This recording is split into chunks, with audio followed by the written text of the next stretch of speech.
Welcome to the very first episode of the Empowered Entrepreneur podcast. I am so super excited to be bringing this to you today. It feels like it's been forever in the making, but we're finally here and we've finally got our first episode ready to go. So we're joined today by Cuddy from Priority Mind Management, the UK's leading mind management coach. He's also got his own podcast, the Mind Management Mentors, and he has other businesses as well, like his clothing brand for his dipping community. So really amazing businessman, really excited to be talking to him, really insightful coach. We're going to be learning about how to reframe negative thoughts into positive thoughts and finding out about how some of the best entrepreneurs out there, some of the most successful entrepreneurs out there, are neurodivergent as well. So let's dive right in.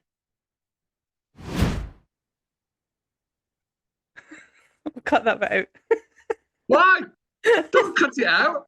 Amanda, this is live. We're staying with this. There is no editing of that. We laugh. This bit's getting edited out. No, this is not getting edited. This is perfect podcast material. This is episode number 1. Let's go. Hiya, Cuddy. How are you today? I'm absolutely fantastic. Thank you for joining me on the podcast. No, to be fair, when I found out you were doing a podcast, because it's a great way to get the message out and things like that, and you asked me to be your first guest, that genuinely was a massive, makes my heart flutter. So I want to say thank you for letting me on, to be fair, because that's a lovely thing to do. I really appreciate that, Amanda. Oh, thank you for that. Not a problem at all. So just for our listeners and viewers, tell us a little bit about your business and your podcast as well. So I'm the host of the Mind Management Mentors podcast. Shameless plug there. It's amazing what you get off TV these days. Shameless plug. But my business is mind management. So I help anywhere from teenagers to adults, executives, owners of business to manage their minds. Most of the kind of things that I work with are trauma recovery. But a lot of times it's people will come to me and say, oh, I'm just lacking confidence, Cuddy. I'm struggling to move to the next level, to the next step I want to within my business.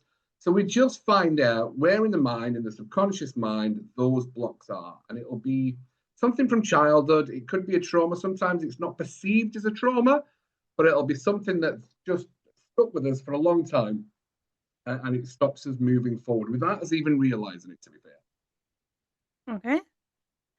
And so in your work, mindset plays a huge role in what you do. Mindset is kind of like the hidden door to people's success. Mindsets, if you can understand the power of mindset, I know we're going to talk about mindset as well. Mindset won't get you past trauma. Mindset won't get you past certain things, but understanding that the gifts that we have, and I know we're going to talk about those gifts today, but to understand those gifts that we have as human beings, whatever we think is stopping us moving forward, or if we think we have something about ourselves that's not good enough, that we're broken, we're different for being able to succeed in life, is a mindset problem. And we can, I know we're going to talk about reframing and looking at things from different angles so that we can see that what we are and who we are, where we are, is good enough to move to that next level. And that's mindset. Mindset is overcoming the feelings and the emotions that we have that we think are real, and the thoughts that we have about ourselves that are not as real, but in that moment we were made to feel a certain way, and we feel that must be who we are, because the brain overgeneralizes those feelings and emotions. Okay, so obviously this podcast is all about neurodivergent entrepreneurs. Yes. So what mindset challenges do you often see neurodivergent professionals and entrepreneurs facing, and how can they start to shift them? So one of the biggest things that most entrepreneurs, anybody, but definitely in the neurodivergent category, is going to face procrastination, severe procrastination, feelings of not being good enough. But on the flip, we'll use the scale, obviously. But on the flip reverse of that is that let's say the ADHD mind is super creative, which means we're going to have so many ideas out there. We're going to want to start doing them all, but we're never going to want to complete them. And then we just give in upon the 10 ideas that we have, and we find ourselves, because we procrastinate towards something that we think is going to happen.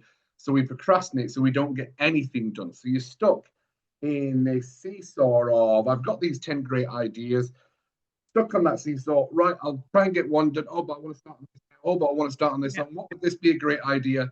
Oh, what about doing this instead? So now we've started getting 30 ideas that are all probably fantastic ideas.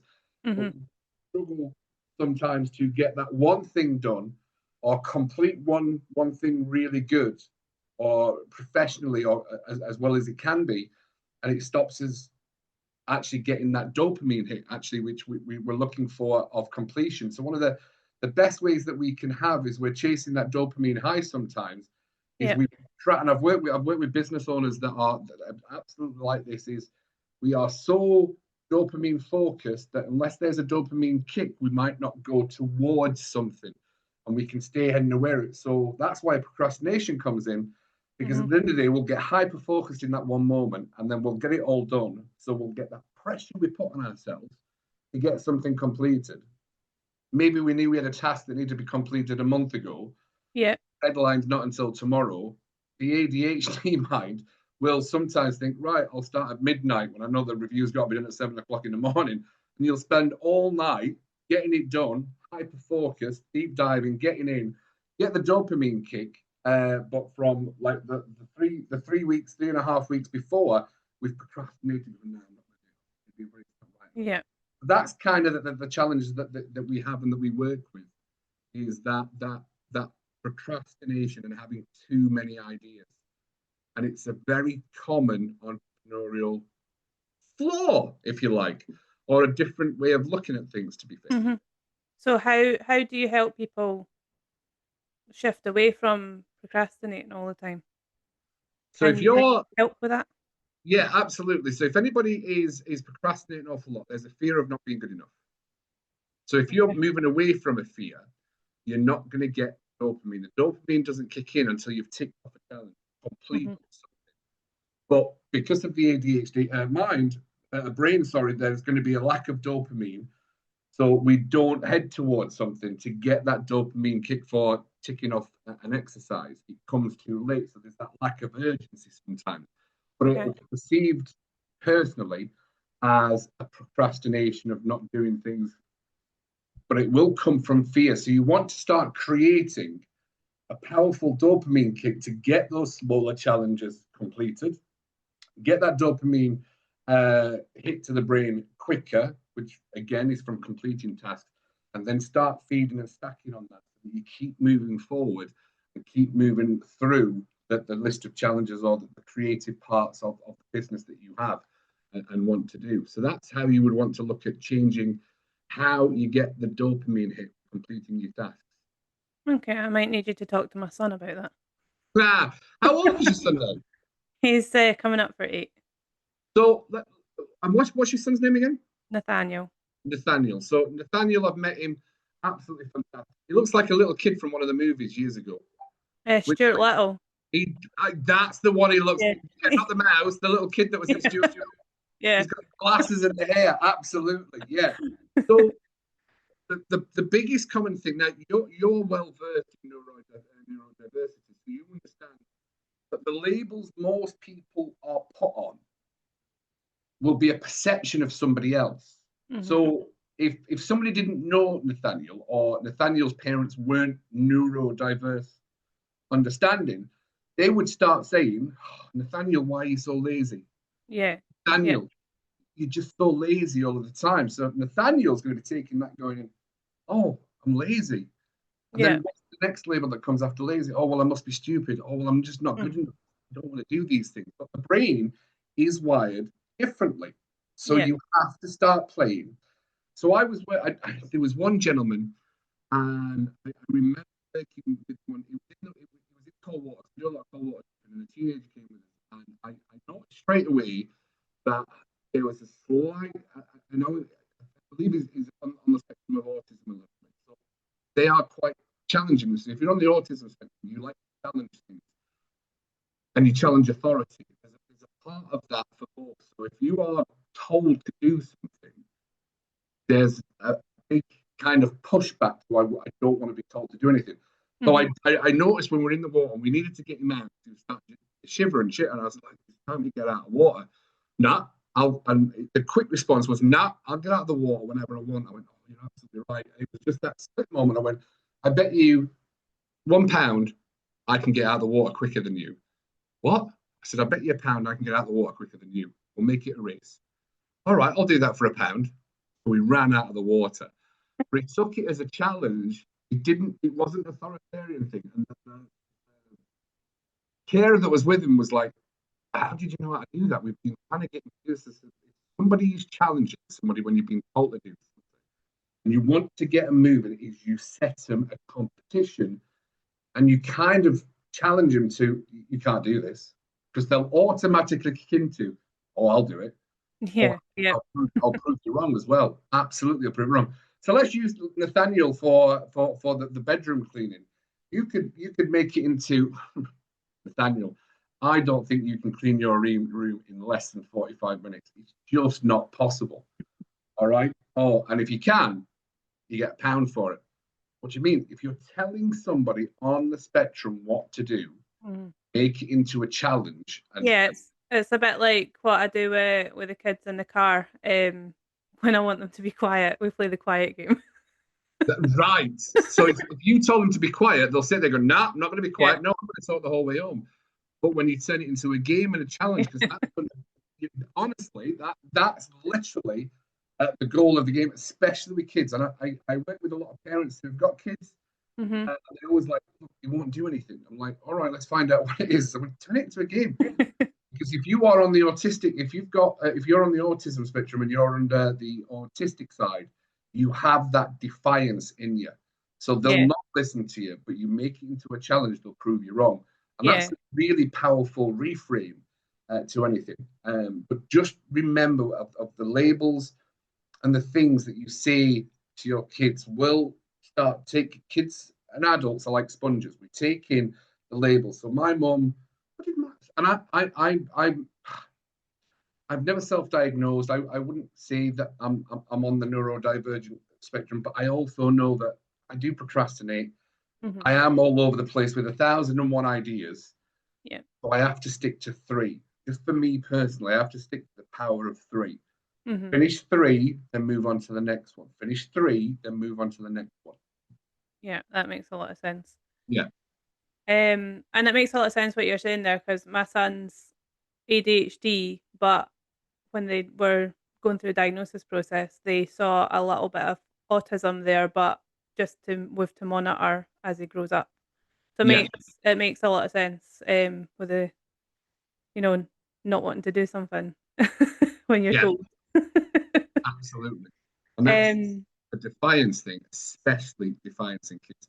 The second, whether your kids are on the spectrum or not, or you find yourself just fitting with challenges and defiances. Really, so you're talking there about the belief system.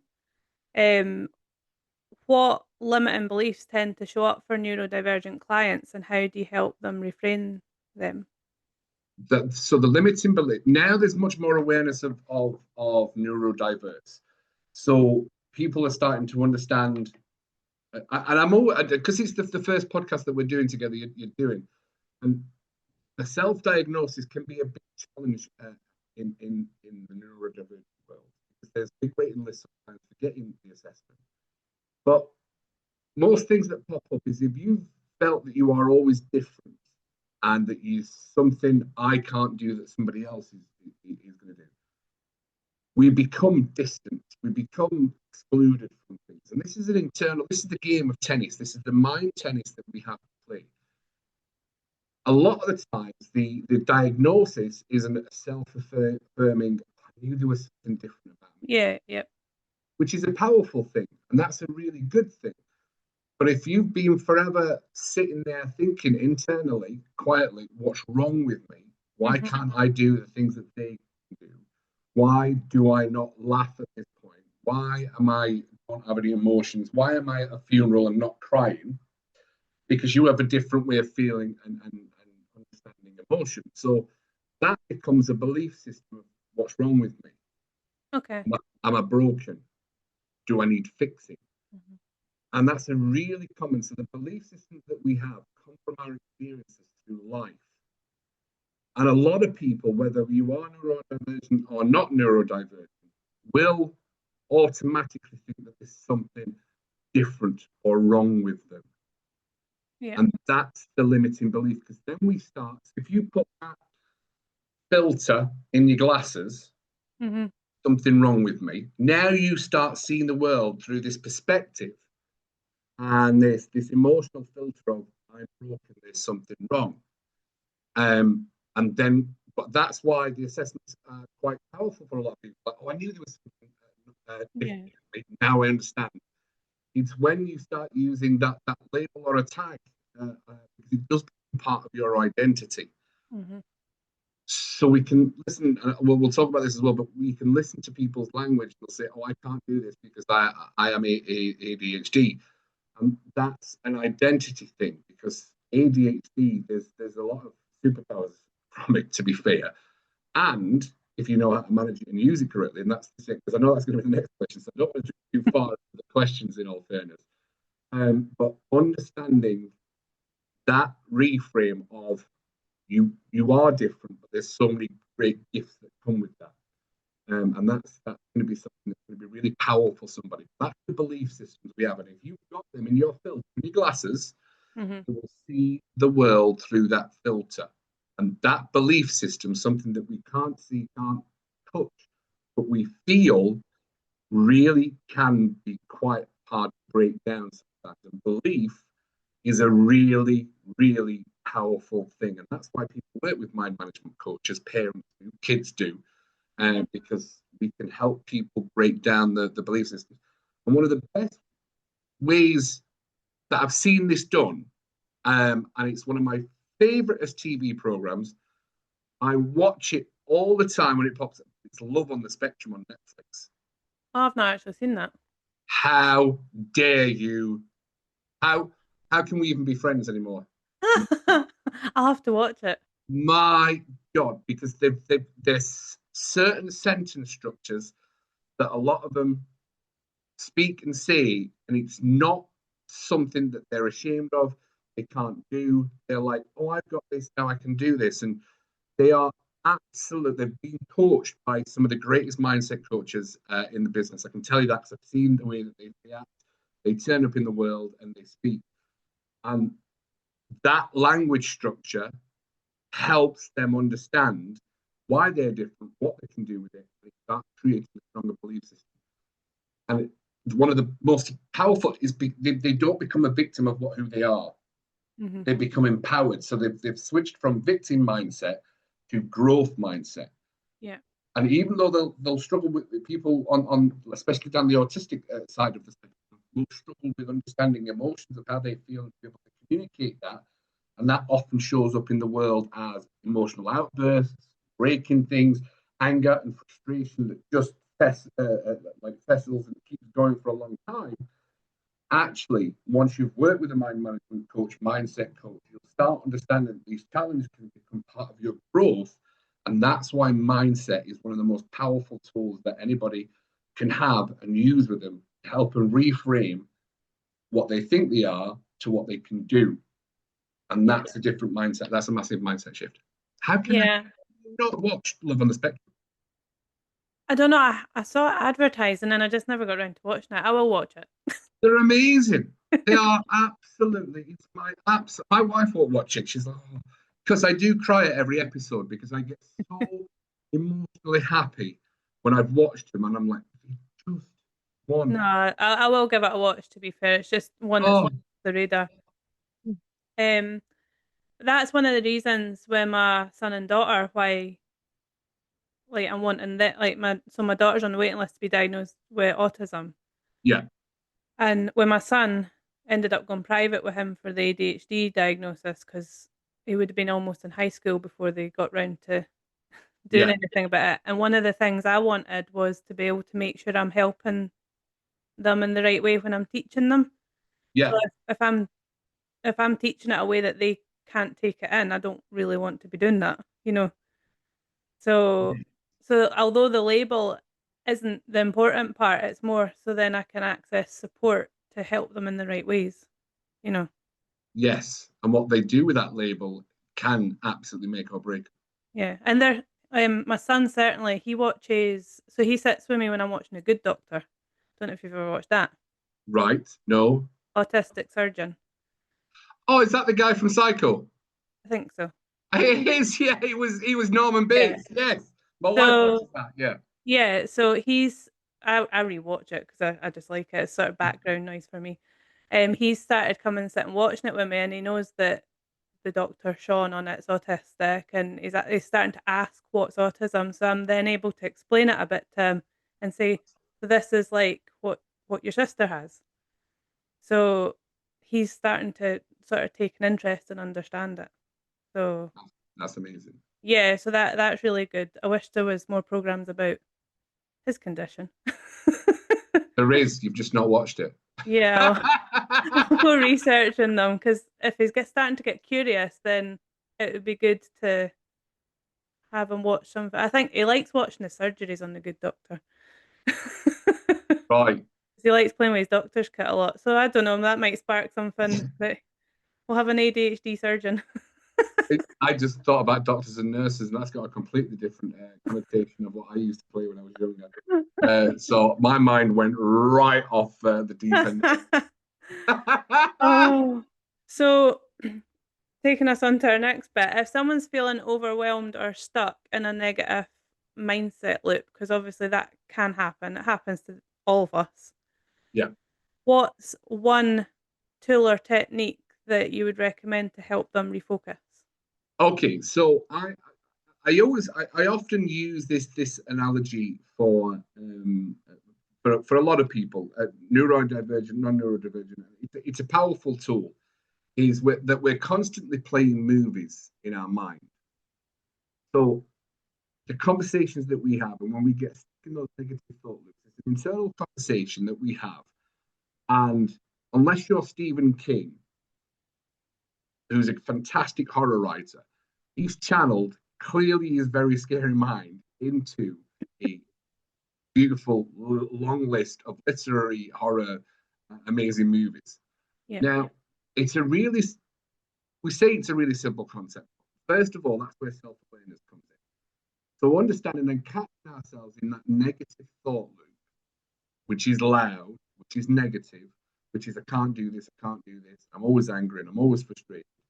I kind of use it as an internal conversation we have. It's like going to, if you walk into a room, and I always ask somebody, what's the worst TV program that you absolutely hate? So Amanda, for you, what's the worst TV program that you will never watch on TV?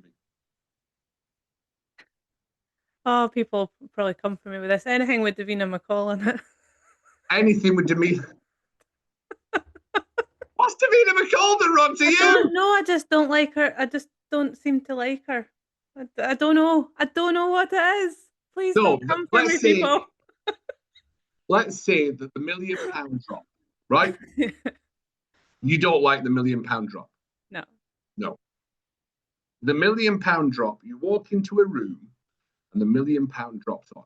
Do you sit in that room and still watch Davina McCall, or what's the possibility you could do?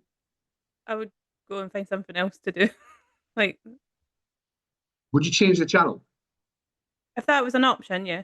Absolutely. So we give people, shameless plug, a really powerful tool to actually change the channel. Mm-hmm. If we don't change the channel of what's happening up here, we are going to keep replaying the same movies, same TV program. So a simple snap it or elastic band on your wrist, not as a punishment tool, as a self-awareness tool, Yep. to catch yourself. And I would say, what TV program? What's your favorite TV program, Amanda? Overall, probably Friends. Friends. Yeah. Fantastic. If you could change the channel to Friends, how would it make you feel? Happy, just always makes me laugh. Perfect. Makes you laugh. What's your internal conversation when you're watching Friends? It's just in a happy state. Just Perfect. Yeah, quite positive. Yeah. Yeah, quite positive. Probably a lot quieter voice because you're like, well, I'm enjoying this, so I don't really Yeah. need to. Yeah, right. If you were to, after 4 hours of watching Davina McCall doing the £1 million drop, what would you be saying? Well, I'd be questioning why I've watched it for that long. Yeah, you'd be pretty pissed off yourself going, listen to that woman's voice. My God, she's oh my God, what a useless piece. Oh, £1 million drop. Of course they got it wrong. You would have this negative self-talk towards that TV program.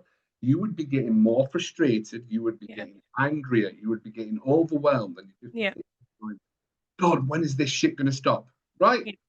Yep. Right. When you're in that space, that's when we use the remote control. You turn over the TV channel. So you walk into a room, you're like, oh, Davina McCall. I don't like Davina McCall. It makes me feel uncomfortable. Let's change the channel. Let me look for some friends. All right. So you snap that elastic band. Yeah. Not as a punishment tool, as a little, right, I know where I am. I am in a negative thought spiral.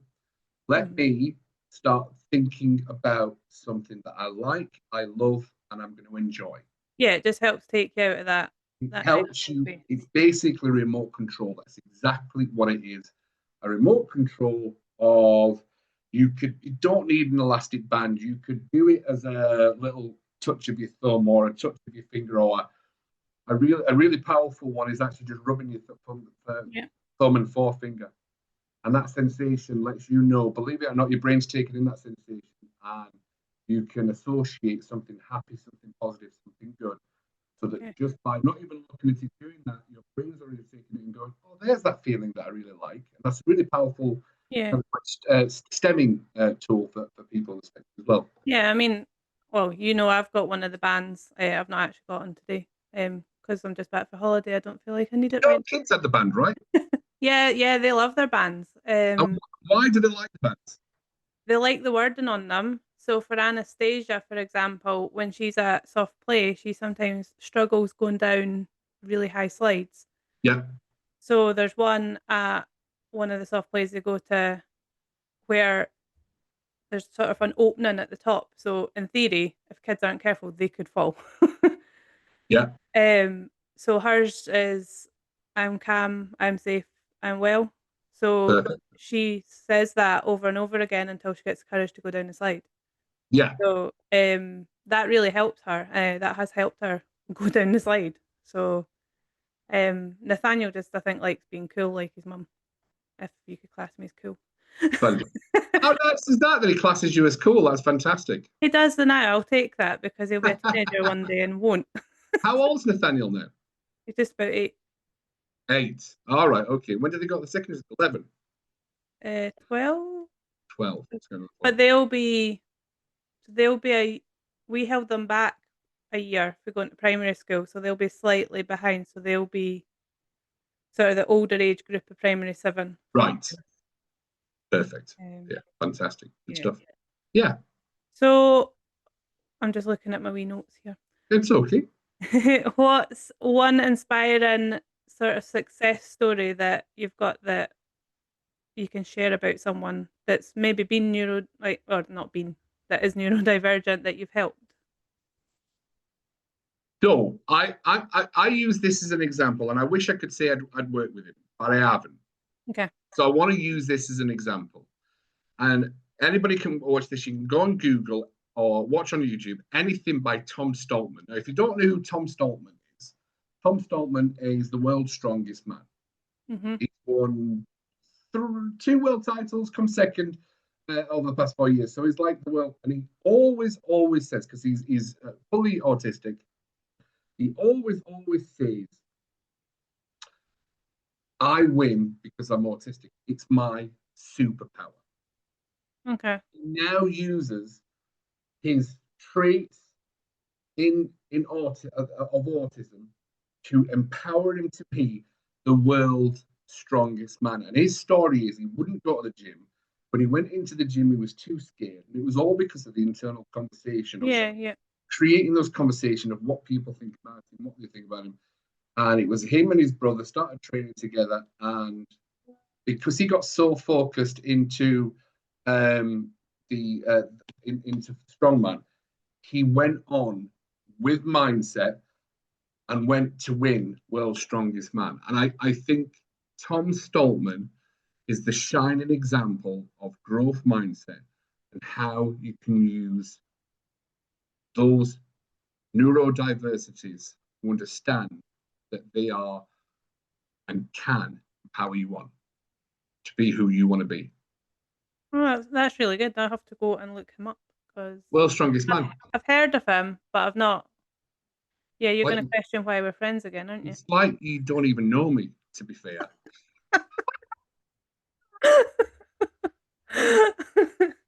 I will go and research him. It's like, I've heard you mention his name. no, but you've got kids who are neurodivergent. And then I'm like, and not no. Well, I think that's all we've got time for now. Actually, it's not. There's two more things that actually I want to know because I love a podcast, Amanda. So the other thing, Cuddy's keeping us on. the other thing that I wanted to mention is that most highly successful entrepreneurs are full on ADHD.